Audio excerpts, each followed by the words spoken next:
하나님의 말씀 사무엘하 19장 1절에서부터 15절입니다. 한 절씩 교독하겠습니다.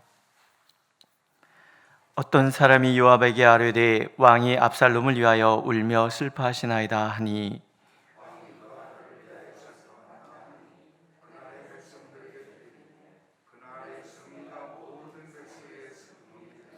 그날에 백성들이 싸움에 쫓겨 부끄러워 도망함같이 가만히 성읍으로 들어가니라.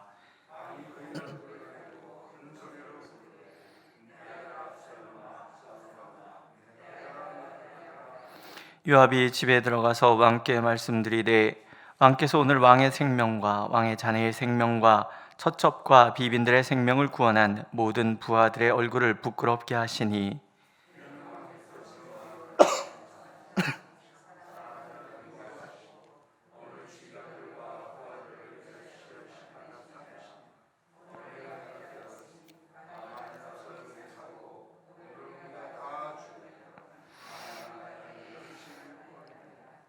이제 곧 일어나 나가 왕의 부하들의 마음을 위로하여 말씀하옵소서. 내가 여호와를 두고 맹세하옵나니 왕이 만일 나가지 아니하시면 오늘 밤에 한 사람도 왕과 함께 머물지 아니할지라. 그리하면 그 화가 왕이 젊었을 때부터 지금까지 당하신 모든 화보다 더욱 심하리이다 하니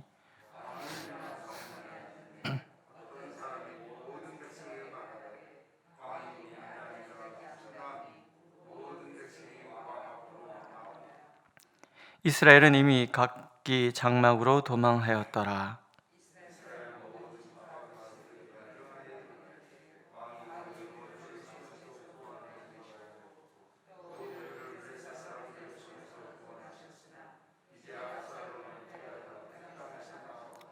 우리가 기름을 부어 우리를 다스리게 한 압살롬은 싸움에서 죽었거늘 이제 너희가 어찌하여 왕을 도로 모셔올 일에 잠잠하고 있느냐 하니라.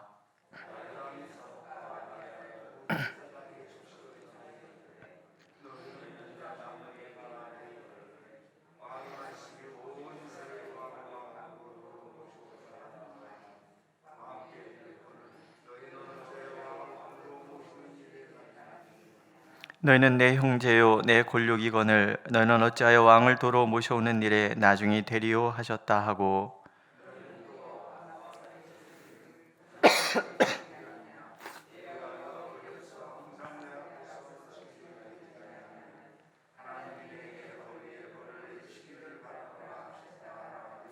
모든 유다 사람들의 마음을 하나같이 기울게 하매 그들이 왕께 전가를 보내어 이르되 당신께서는 모든 부하들과 더불어 돌아오소서 한지라.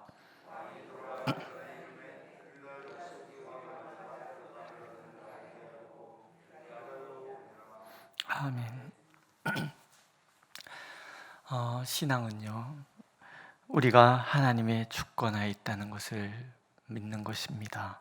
그 믿음만이 우리를 겸허하게 만들고요, 그 믿음만이 우리가 하나님의 말씀대로 살아가는 근거가 되기 때문에 그렇습니다. 사무엘서의 전체 주제는 한나의 기도에 담겨져 있습니다. 여호와는 죽이기도 하시고 살리기도 하시고 수월에 내리기도 하시고 거기서 올리기도 하시는 분, 가난하게도 하시고 부하게도 하시고 낮추기도 하시고 높이기도 하시고 가난한 자를 진토에서 빈궁한 자를 거름에서 올리기도 하시고 그래서 귀족과 함께 앉게 하시고 영광의 자리를 차지하게 하시는 하나님. 그 결론은 땅의 기둥들은 여호와의 것이라 여호와께서 세계를 그것들 위해 세우셨도다, 이렇게 설명합니다. 땅의 모든 가치, 그 모든 가치를 지탱하시는 분, 그것을 설계하시고 운영하시고 책임지시는 분은 오직 하나님이시다. 그 이름을 만군의 여호와라, 이렇게 얘기를 합니다. 그것이 우리의 참 신앙이라는 거예요. 모든 우리의 생각, 우리의 모든 가치의 밑바탕에는 그러한 분명한 믿음이 있어야 되고 고백이 있어야 되는 거죠. 그럴 때 우리의 신앙이 하나님 앞에 점점 더 견고해져 가는 것입니다. 그러나 왕의 마음과 이 아버지의 마음은 좀 다르잖아요. 하나님의 주권에 있음을 알지만, 그러나 압살롬이 죽었다는 소식을 아버지에게 슬프게 하는 거죠. 내 아들 압살롬아, 내 아들 압살롬아.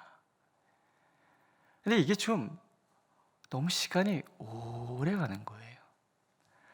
백성들이 전쟁이 끝나서 돌아왔는데 이 착한 백성들이 왕의 슬픔을 듣고요, 그들의 승리의 기쁨을 마치 도망하는 자가 가만히 성에 들어오는 것처럼 그렇게 자제하는 거예요. 왕이 슬프니까. 그러니까 승리가 아닌 슬픔으로 변하는 거예요. 다윗 왕이 자신의 죄 때문에 세 번째로 아들이 죽잖아요. 그 아버지의 마음을 이해 못할 바는 아닙니다. 그렇지 않겠습니까? 어느 아버지가 어떤 경우에든 아무리 폐륜적인 죄를 저질렀다 해도 그 아들이 죽었다는 소식을 듣고 나서 오 쾌재라, 드디어 알터니가 빠졌다, 그리고 춤추는 아버지가 세상에 어디 있겠냐는 얘기죠. 깊은 슬픔이 찾아오는 거예요. 그러나 이 마음을 이해 못할 바는 아니지만 왕으로서는 이게 잘못된 처사라는 거죠.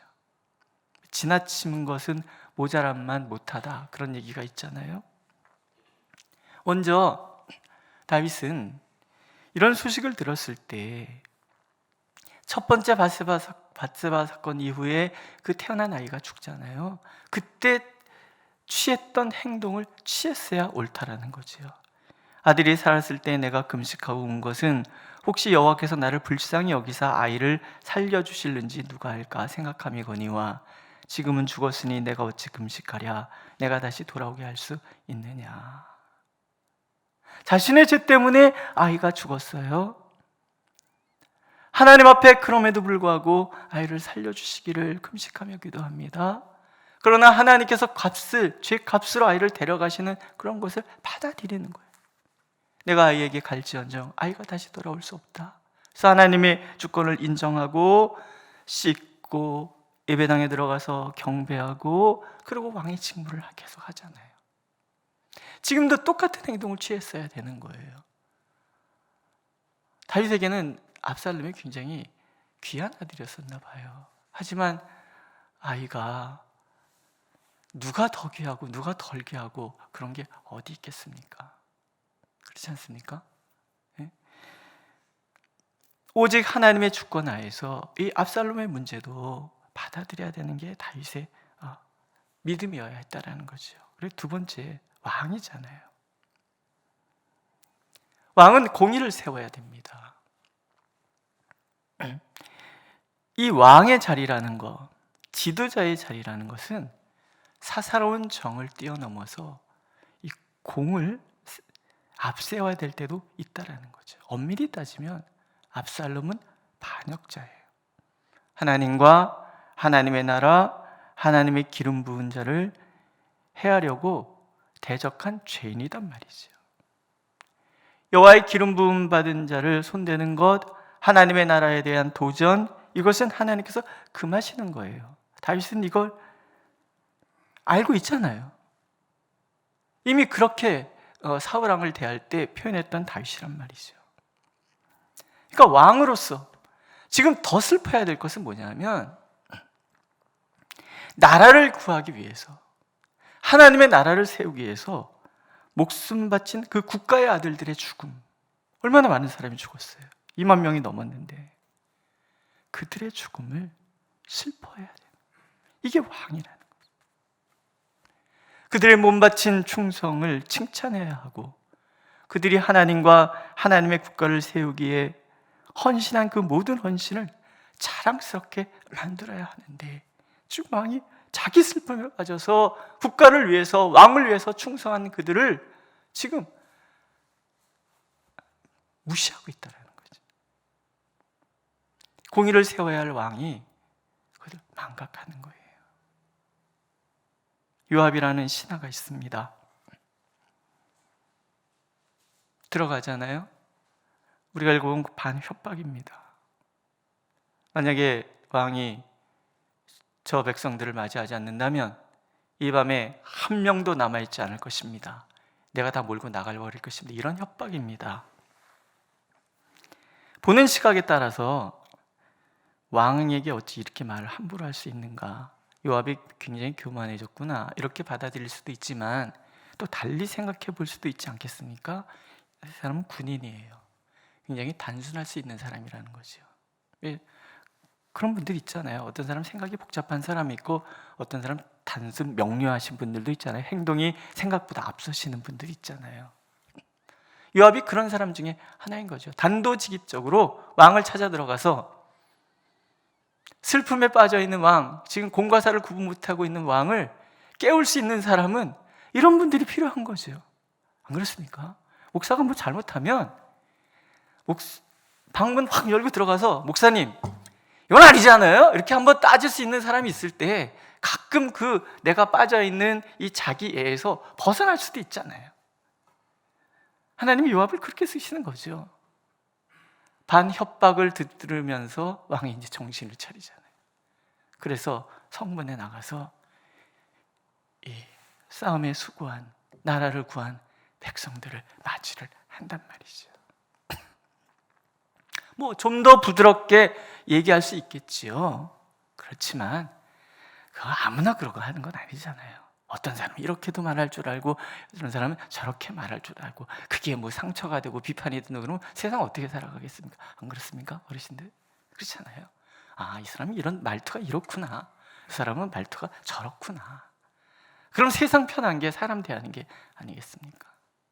요압이 그렇게 단도직입적으로 왕을 깨우는 거예요. 이것 또한 하나님의 선물이죠. 어떤 때는 지혜로운 후세 같은 사람도 있고 바르실레같이 그렇게 아무 사심 없이 왕을 공경하는 그런 사람도 있는 반면에 다윗의 주변에는 단도직입적으로 쳐들어가서 왕을 깨울 수 있는 이런 충신도 있더라는 거죠. 요압이 다윗에게 대든 적은 단 한 번도 없잖아요. 자기 욕심 때문에 사람을 권력 다툼을 할지언정 그런 사람은 아니잖아요.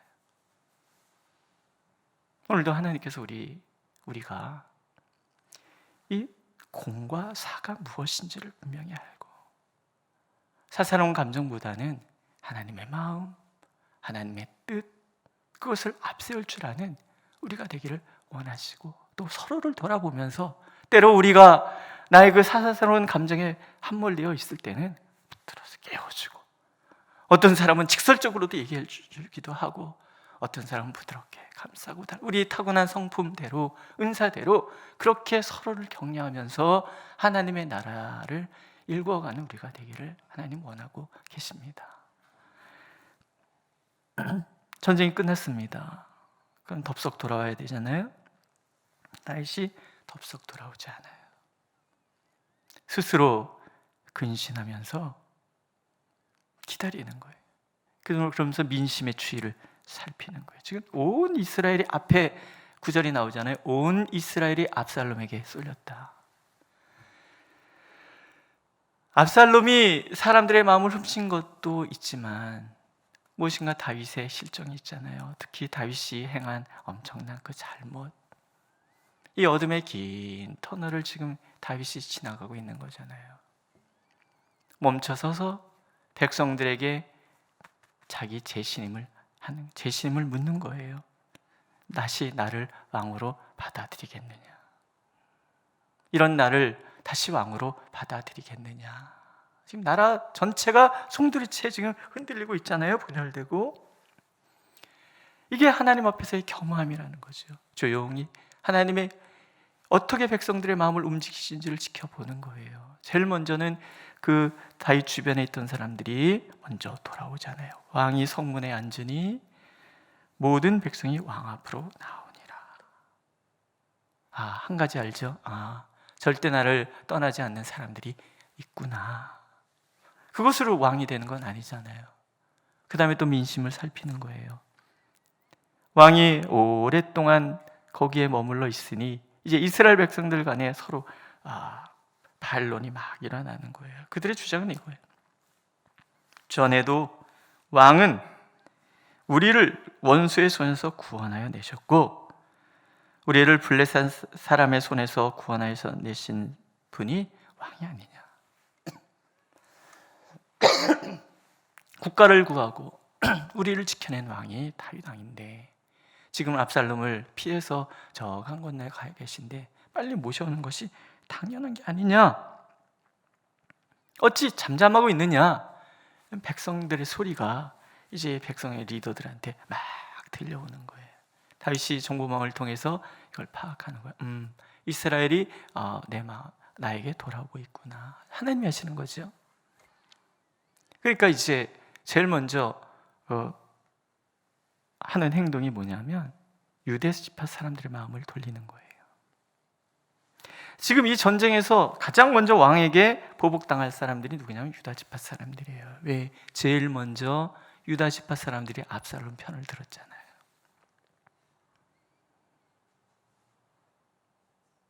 가장 조마조마할 사람이 지금 유다 지파 사람들이에요. 근데 그들의 마음을 돌리기 위해서 다윗이 겸허히 행동을 해요. 먼저 사독과 아비아달 제사장을 보내요. 장군들을 보냈다 그러면 한판 붙자는 얘기잖아요. 근데 이스라엘 전체가 존경하고 따르는 제사장들을 보내요. 일단 긴장을 푸는 거예요. 적어도 우리를 몰살시키거나 그러지는 않겠구나. 그리고 다윗 왕이 울잖아요. 우는 소식을 들으면서 사람들이 생각해 보는 거예요. 저렇게 자식이 죽은 것 때문에 우는 사람이면 이렇게 막 못 듣게 하지는 않을 것 같다. 지금 마음을 안심시키는 거예요. 그 다음에 그들에게 가서 이런 얘기를, 너희들은 나 형제요 굴육이 아니냐? 나도 유다 지파 아니냐? 내가 어찌 형제와 골육을 도륙하겠느냐? 안심시켜주는 거예요. 그 다음에 세 번째는 압살롬의 총사령관이었던 아마사를 네가 요압 대신해서 총사령관이 되어라, 이렇게 얘기를 하는 거예요. 이런 행동들이 유다 지파의 마음을 다 설득시키고요. 오늘 말씀해 보면 모든 유다 사람들의 마음을 하나같이 기울게 하며 당신께서는 돌아오셔서 말하도록 만들었다는 거예요. 제신임을 얻는 거죠. 모두 다 제자리를 찾아가는 거예요. 왕권은 당연하다라고 생각할 수 있어요. 그러나 그것을 당연하게 생각하지 않고 백성들에게 내가 다시 리더로서의 자격이 있느냐라고 물어보는 것, 이것이 잘못에 대한 책임을 인지하는 지도자의 태도이고 또 백성을 존중하는 왕의 모습이다라는 거예요. 이 근본이 바로 만군의 여호와 하나님, 모든 만물의 통치자 그 하나님께서 민심은 천심이라고요. 사람들의 모든 마음을 그렇게 다스리고 있다는 것을 이게 보고자 하는 그런 마음인 거죠. 시편 75편에서 시인은 그래서 이렇게 표현합니다. 내가 오만한 자들에게 오만하게 행하지 말라 하며 악인들에게 뿔을 들지 말라 하였노니 너희 뿔을 높이 들지 말며 교만한 목으로 말하지 말지어다. 우리는 높이는 일이 동쪽에서나 서쪽에서 말미암지 아니하며 남쪽에서도 말미암지 아니하고 오직 재판장이신 하나님이 이를 낮추시고 저를 높이시느니라. 우리의 모든 삶 가운데 찾아오는 이 모든 연단과 시련의 순간조차도 사실은 하나님께서 나를 인도해 가시는 또 다른 사랑의 방법이라는 것을 우리가 안다 그러면 우리는 내가 높아진다고 해서 교만할 것도 아니고 내가 낮아진다고 해서 절망할 것도 아니라는 거죠. 오직 하나님께 나의 모든 삶을 맡기고 그분의 처분에 겸허히 따르고자 하는 마음, 그분의 마음을 대변하는 나를 따르는 모든 사람들의 마음을 유심히 살펴보는 그 마음, 그것이 오늘도 하나님을 사랑하는 하나님의 사람들의 마음이어야 한다는 것, 오늘 하나님 우리가 그렇게 그 마음을 품기를 간절히 원하고 계십니다. 기도하겠습니다. 하나님, 모든 것이 주님께 있사오니 주님께서 모든 것을 인도하여 주옵소서. 우리 또한 주님 앞에 있사오니 주님의 크신 사랑으로 우리를 새롭게 하여 주옵소서. 주님이 높여주실 때 참으로 겸손하고 주님이 낮추실 때 하나님 더 주님 앞에 무릎 꿇는 우리가 되게 하여 주셔서 모든 것이 주님의 선하신 뜻 가운데 있음을 알아 그 뜻을 기뻐하고 그 뜻 안에서 주님의 몸된 교회를 아름답게 세워가는 우리 모두가 되도록 인도하여 주옵소서. 예수님의 이름으로 기도드렸습니다. 아멘. 하늘에 계신 우리 아버지, 아버지의 이름을 거룩하게 하시며 아버지의 나라가 오게 하시며 아버지의 뜻이 하늘에서와 같이 땅에서도 이루어지게 하소서. 오늘 우리에게 일용할 양식을 주시고 우리가 우리에게 잘못한 사람을 용서해 준 것 같이 우리 죄를 용서해 주시고 우리를 시험에 빠지지 않게 하시고 악에서 구하소서. 나라와 권능과 영광이 영원히 아버지의 것입니다. 아멘.